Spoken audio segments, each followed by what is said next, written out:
with us for the first time or just checking us out, and a big welcome to all our brothers and sisters who are watching online, listening online. I'm amazed again, just listening to the words of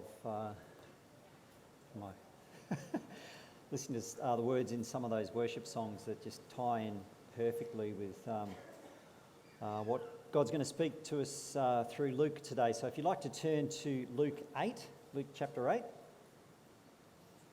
We're going to be looking at Jesus healing the man possessed by many demons. Now this story of what happened is covered both in Matthew, in Mark and in Luke. In Matthew chapter 8, he deals with it very briefly in only 7 verses. Mark chapter 5, he has the most detailed section, 20 verses, and Luke covers it in 13. We're going to have a look at Luke, but we're also going to draw from the other synoptics as well. And there are details in Matthew and Mark that are not in Luke, and similarly there are details in Luke that aren't in Matthew and Mark. So if we want to get the fullest picture, you've actually got to draw from all 3 of those Gospels. That's a good thing to do when you're reading through a particular bunch of verses. If it is covered in the other Gospels, have a look there, because it'll give you little perspectives that you won't have in the particular Gospel that you're looking at. Now, if we're going to be good students of the Word, we need to understand the context of this guy who is set free from a huge number of demons. So we know that all the Gospels work roughly chronologically, from Jesus beginning his ministry all the way through. But also they are highly selective in what they've recorded. We only have a tip of the iceberg of what Jesus said and did. And so Luke is not only recording chronologically, but he's also very careful in what he's ordering down here. So if we want to understand what's going on here, we need to have a look at what happened before. And if you look in chapter 8 there, we're at verse 26, but if you look at the section before, you've got Jesus calms a storm. And so what he does here is he displays in no uncertain terms that he has control over the material world. He calms this storm. He has power over creation, which is not surprising when he created it. He created the creation. And then we have Jesus healing. Sorry about that.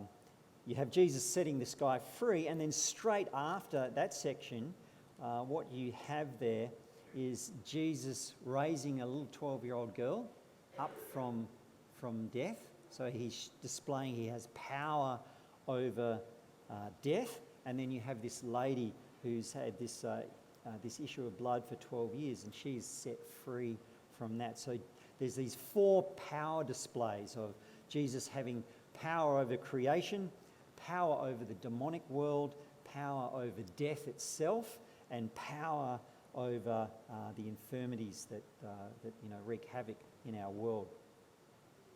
And then straight after that, chapter have Jesus sending out the 12 disciples on their first missionary ministry. And then straight after that, you have in chapter 10, Jesus sending out the 72. So it's all flowing on one after the other. Now, the tricky, for some people, the thing that might bend their minds out of shape here is when you read this demoniac guy, when you read it in Matthew chapter 8, there's 2 of them. And then you come to Mark and Luke, and there's only 1. And some people go, oh, look, a mistake, a contradiction in the Bible. But there's no contradiction there at all.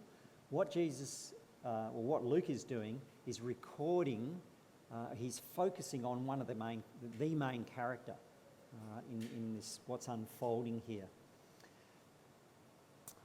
What we're going to do now is have a read through Luke chapter 8, and if you'd like to follow on me, starting at verse 26 there. Then, so this is just after he's calmed the storm. Then they sailed to the country of the Gerasenes. which is opposite Galilee. When Jesus had stepped out on the land, there met him a man from the city who had demons. For a long time he had worn no clothes, and he had not lived in a house, but among the tombs. When he saw Jesus, he cried out and fell down before him and said with a loud voice, "What have you to do with me, Jesus, Son of the Most High God? I beg you, do not torment me." For he had commanded the unclean spirit to come out of the man. For many a time it had seized him, and he was kept under guard and bound with chains and shackles. But he would break the bonds and be driven by the demon into the desert. Jesus asked him, "What is your name?" And he said, "Legion," for many demons had entered him. Verse 31. And they begged him not to command them to depart into the abyss. Now a large herd of pigs was feeding there on the hillside, and they begged him to let them enter these. So he gave them permission. Then the demons came out of the man and entered the pigs, and the herd rushed down the steep bank into the lake and were drowned. When the herdsmen saw what had happened, they fled and told it in the city and in the country. Then the people went out to see what had happened, and they came to Jesus and found the man from whom the demons had gone, sitting at the feet of Jesus, clothed and in his right mind. And they were afraid. And those that had seen it told them how the demon-possessed man had been healed. Then all the people of the surrounding country of the Gerasenes asked him to depart from them, for they were seized with great fear. So he got into the boat and returned. The man from whom the demons had gone begged that he might be with him. But Jesus sent him away, saying, "Return to your home and declare how much God has done for you." And he went away, proclaiming throughout the whole city how much Jesus had done for him.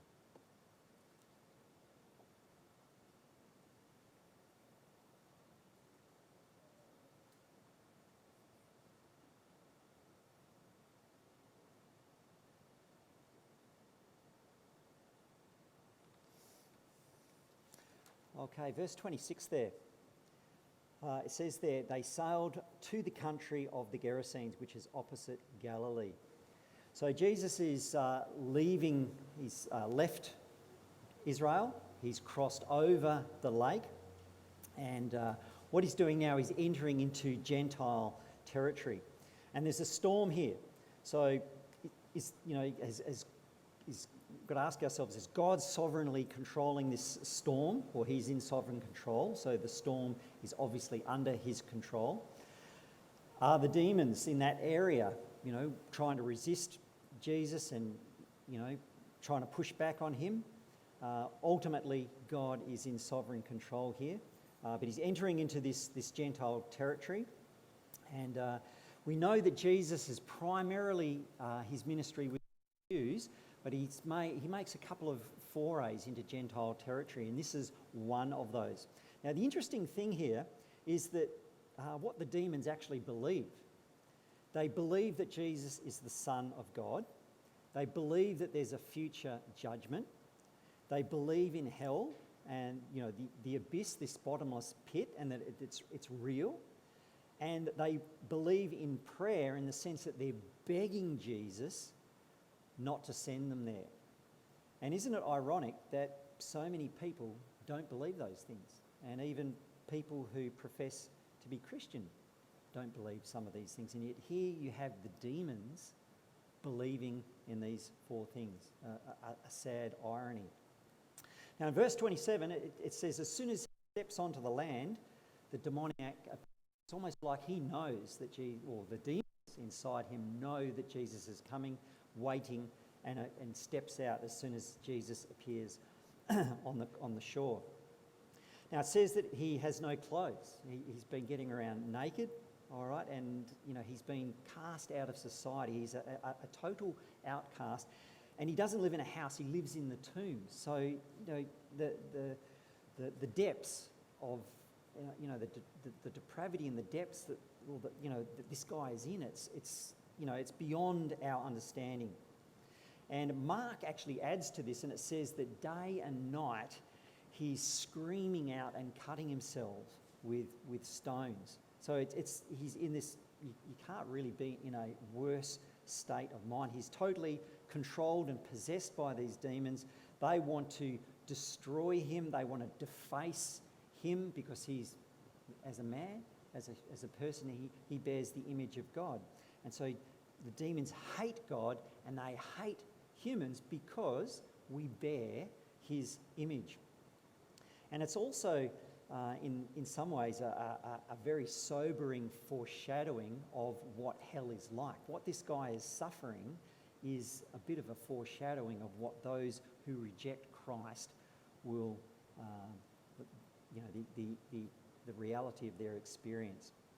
In verse 28, it says that he, the man, or the demons in him, bow down before him. Some translations have worship, but the Greek word, proskuneo, it can be translated in a number of different ways.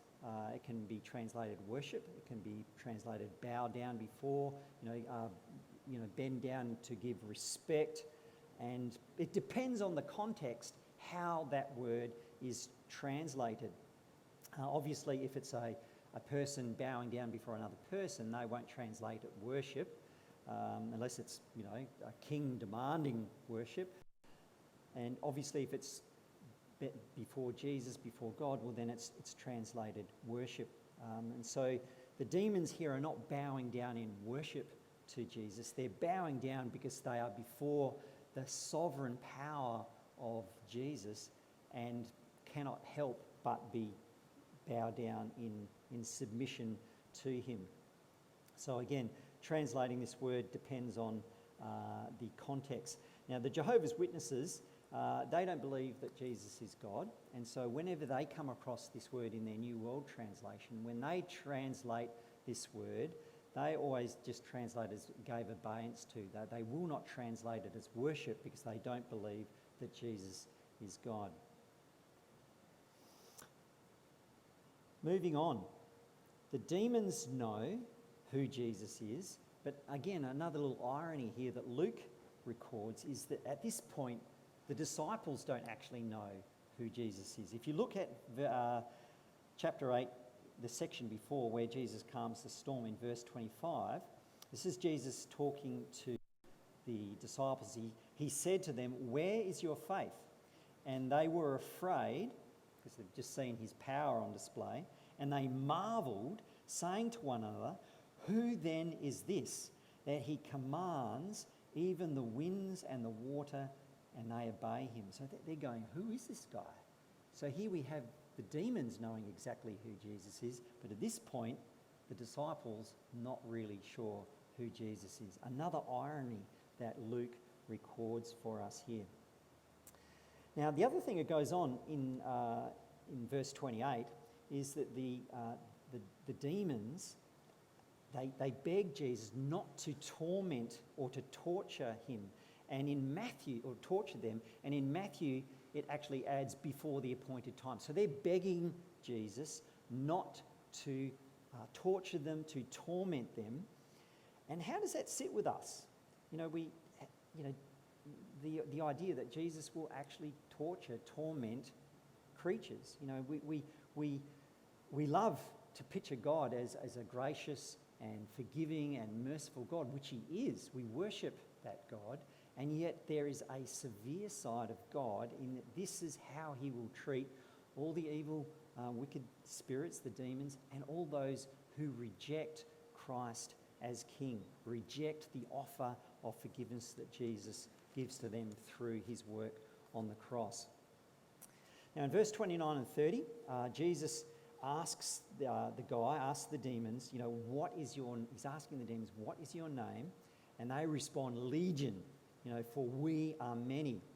Now we know from history that a legion could be anywhere from 4,000 up to 6,000 men, depending on the time in history and the circumstances.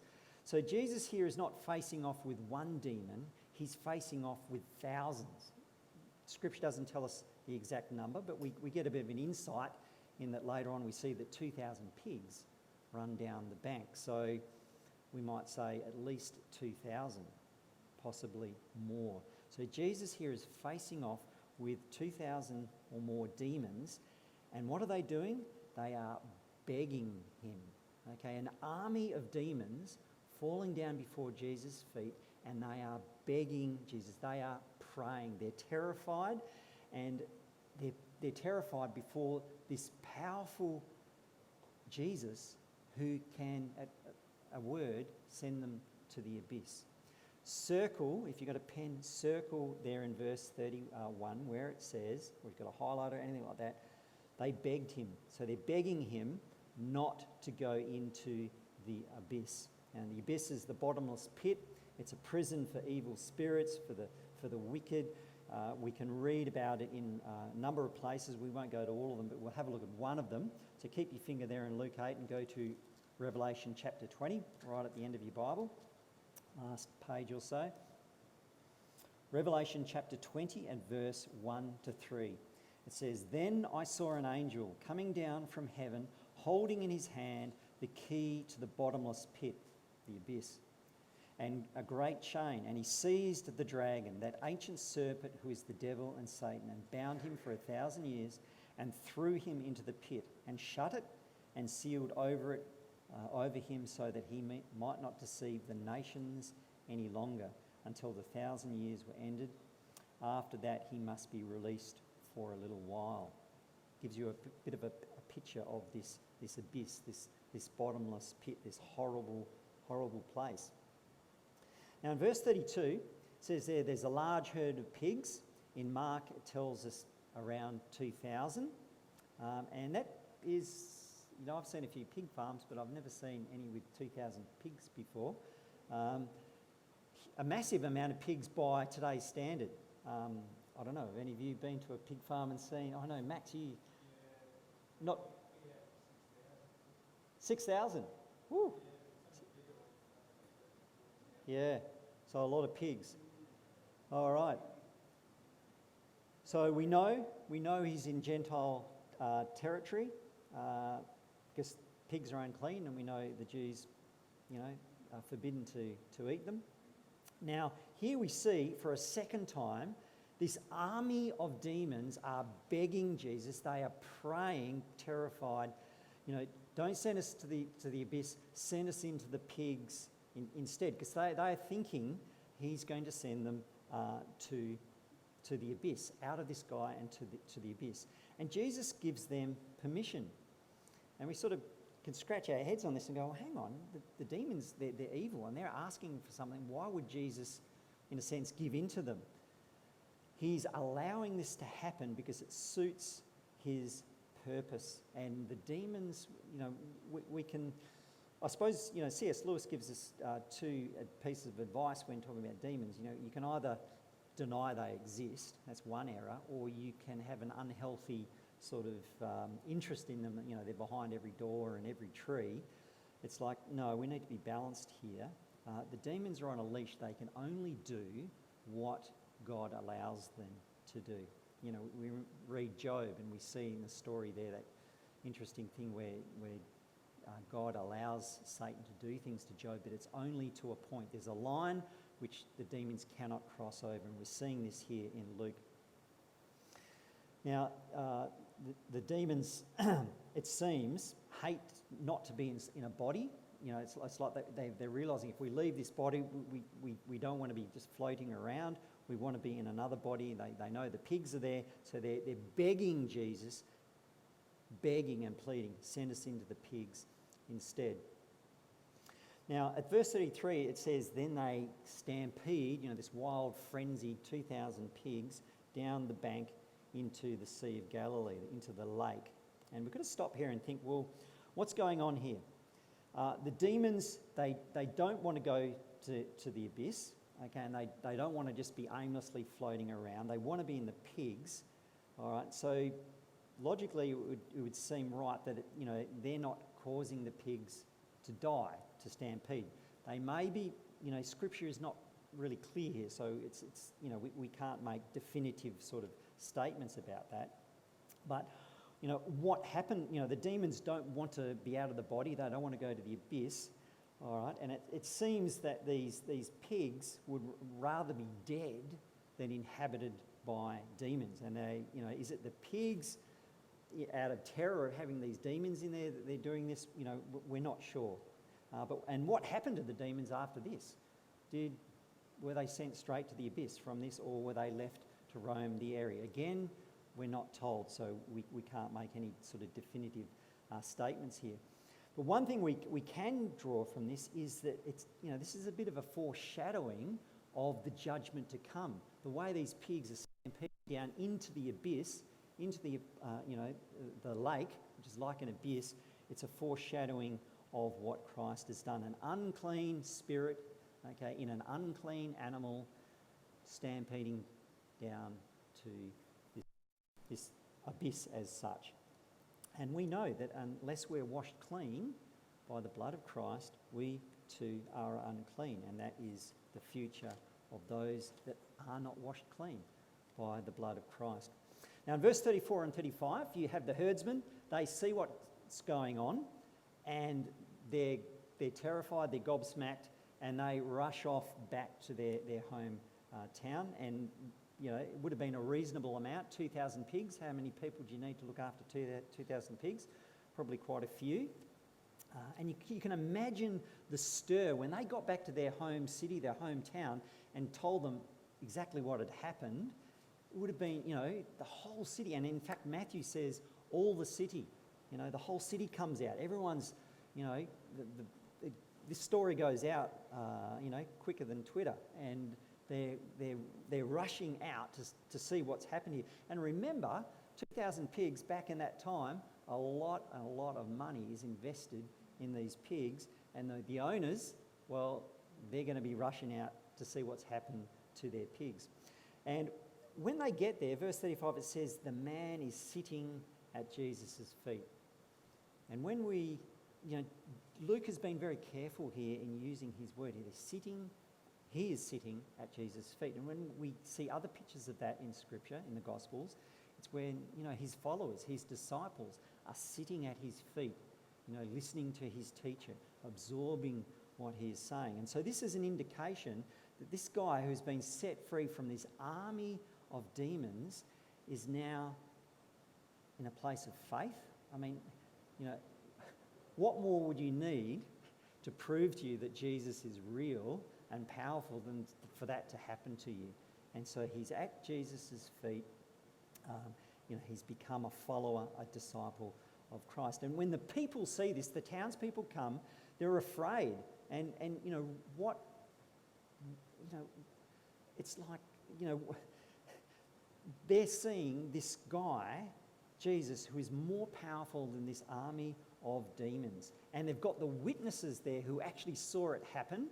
And you imagine these 2,000 pigs stampeding down a hill. Imagine what it did to the dirt and the vegetation. It would have been just, it's a frenzied stampede. All the vegetation would have been trampled. So there would have been this massive track of footprints down to the lake, and then there's 2,000 pigs dead in the lake. And then you've got the witnesses saying exactly what happened. They're seeing the track, they're seeing the dead pigs, they're seeing this guy who they knew, who's from their city, who was naked and would rip chains off him like it was plasticine.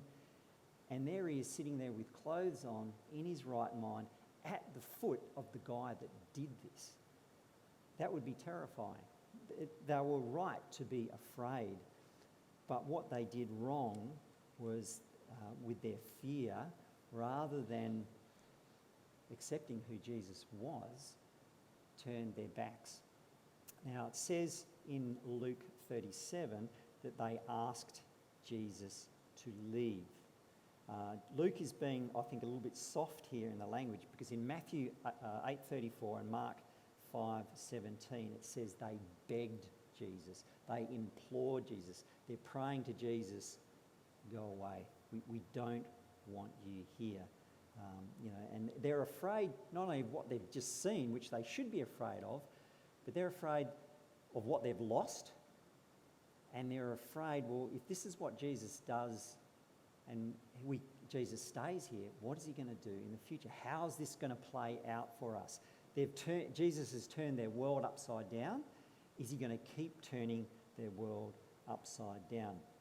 So Jesus is in the business of changing things, and he's in the business in that change where it costs. Now we know that our salvation has cost us nothing. Jesus paid the price for us. But Bonhoeffer says to us that salvation is free, but discipleship will cost you your life. Discipleship will cost you your life. So these townspeople, they would rather that the pigs be still alive and this guy still possessed by demons. If they could have their way, that's the way they would want it. And they're asking Jesus, not asking, they're begging, imploring Jesus to go because they think life will be a lot more comfortable if Jesus is not there.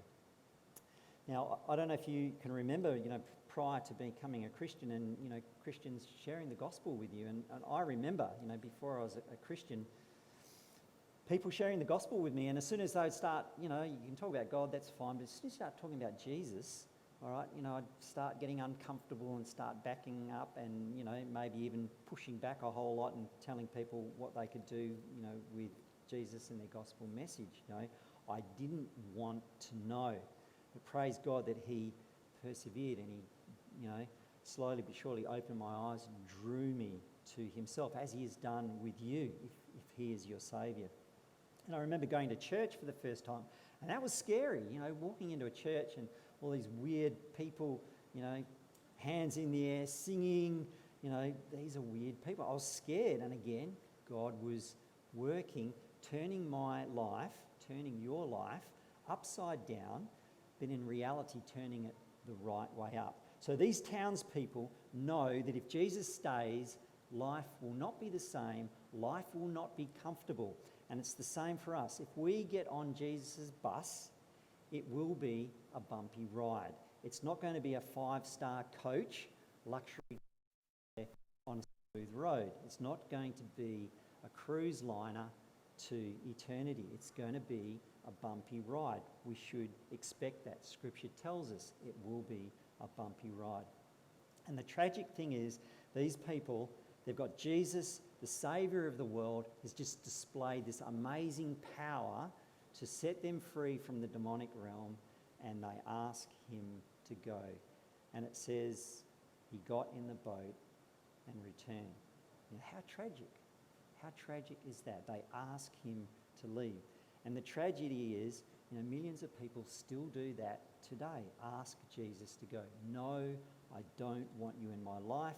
I'm happy and comfortable the way it is. I would rather have the pigs. Sorry, Jesus. Go. Now, it's interesting in verse 38, towards the end there, they ask Jesus to go. He gets into the boat and returns.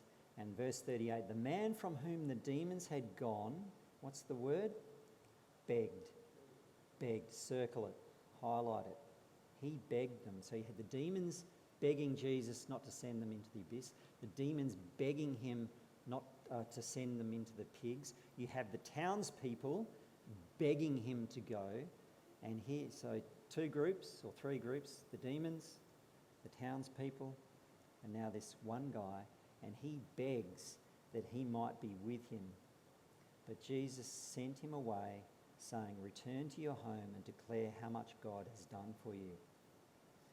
Now, I remember reading that for the first time, and even now I read it and you go, oh, wow, it's a bit harsh, Jesus. You've just set him free from demons, and he realises, he knows like no one else what has happened, and he wants to be with Jesus. He doesn't want to be anywhere else where Jesus is not. And so you think, Jesus, he just wants to be with you. And you say, no. And really, it's a yes, but not now. It's a yes, but not now. Because he says, I've actually got something way more important for you to do now, and then you will see me. And, we know, I'm sure this guy, we will see him in eternity. We will see this guy. So he had a task for just as he has a task for us to do. You know, we have tough days, and there's days when we go, oh, Jesus, just take me now, get me out of here. You know, it's too hard. And Jesus goes, no, or it's really a yes, but not now. I have a task for you to do. It's the exactly the same task that he asks this guy to do.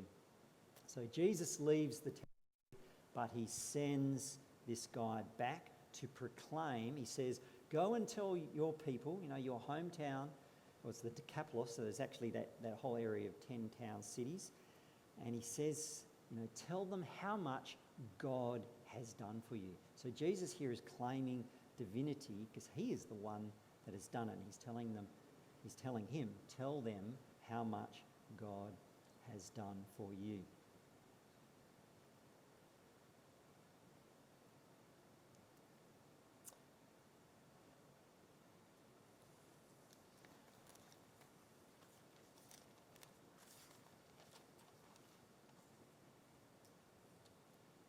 So straight after this, what we then see is Jesus then healing the lady with the issue of blood, heals or raises to life the girl, the 12-year-old girl. And then in chapter 9, he sends the 12 disciples out, and then in chapter 10, he sends the 72 out. Now, the interesting thing here is whenever Jesus did this kind of thing in Israel, what was his instructions to them? We know when he healed them, what was his instruction to them? Yeah, don't say anything. Don't tell anyone. Because, you know, they were looking out for a Messiah and they thought, well, if this guy's the Messiah, we're going to make him king by force. He's in Gentile territory. There is no risk of these Gentiles, you know, trying to force him to be king. So he tells him, go and tell your people what God has done for you. Don't be quiet about it. And in verse 39, what does he do? He goes out proclaiming throughout the whole city, the area, how much Jesus had done for him. So I'm going to bring it to a conclusion now. While that's happening, if people on distributing the bread and the juice, if you could do that. So this command to demoniac, ex-demoniac guy is exactly the same command that he gives to us. Our command is to proclaim to the world what Jesus has done for us. What else can we see here? We can see three different parties that are begging. You've got the demons, thousands of them, not to be tortured, to be sent into the pigs. You can see the townspeople, probably hundreds if not thousands, who are begging Jesus to leave. And then you have one ex-demoniac begging to stay with Jesus. And that's a picture of us, isn't it? Because we know that the majority of people will reject the gospel. And so when we're sharing the gospel, and most people don't want to know about it, most people tell us where to go with it, we know that's to be expected. But that should not discourage us. That should not discourage us, because God has people here in Albany who are yet to be saved and will be saved, and they will be saved by hearing the gospel. And how are they going to hear the gospel? By you and I speaking the gospel to them. So the mission that Jesus gives is exactly the same mission that we have. We know that from the end of Matthew as well. The other interesting thing that we can draw from this is looking at the townspeople. They preferred the swine to Jesus' presence. So when we're tempted, you know, whatever we wrestle with temptation, is exactly the same thing here. When we're tempted, we have a choice. Do we want Jesus' presence, or do we prefer the swine? But we know how powerful Jesus is. We've seen what he did with the storm. We've seen what he's done with the demons. If you read after this, you see what he's done with raising the little girl to life, and seeing what he did with the flow of blood. So we know we have a powerful, powerful, powerful Saviour. But I put it to you that we will not know this power unless we are prepared to be obedient like this guy was and proclaim the gospel. All right, it is a scary thing to share the gospel, isn't it, with people we know don't want to hear it. All right, and we need to be empowered to do that. And the more we do that, the more we experience, and the more we see God's power, particularly when people are set free, you know, as this guy was set free from the darkness that holds them. And the other thing is, what we see here in Luke is these groups of people begging. They're praying. And the demons are praying, Jesus, don't send us there. The townspeople are begging, praying, go away. And you have this one guy praying, can I be with you? And we will know the extent of God's power by our begging ourselves. That's what prayer is. We are begging, we are praying, we are interceding for ourselves and for others that God would come in and empower us to be the people we can be. Because we cannot be God's people without his power. He is the one that animates and empowers us to be his people. Let's pray as you the bread and juice. Oh, Father, we come before you as people who are sinful, yet we know that because of what you have done upon the cross, that we are washed clean by your blood, made holy and righteous in and through you.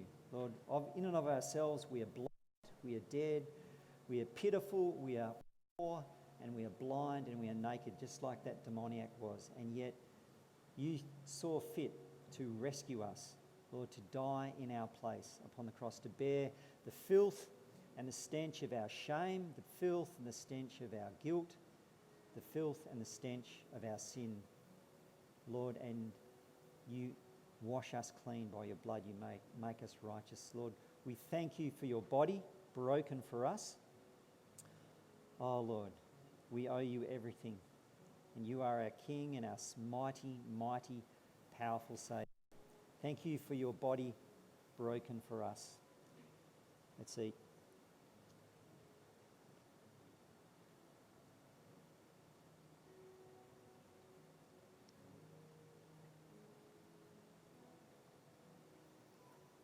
Lord Jesus, we thank you for your blood poured out for us, your life poured out for us that we might be clean. We thank you, we praise you. Thank you for your blood. In your name, Lord Jesus. Let us drink.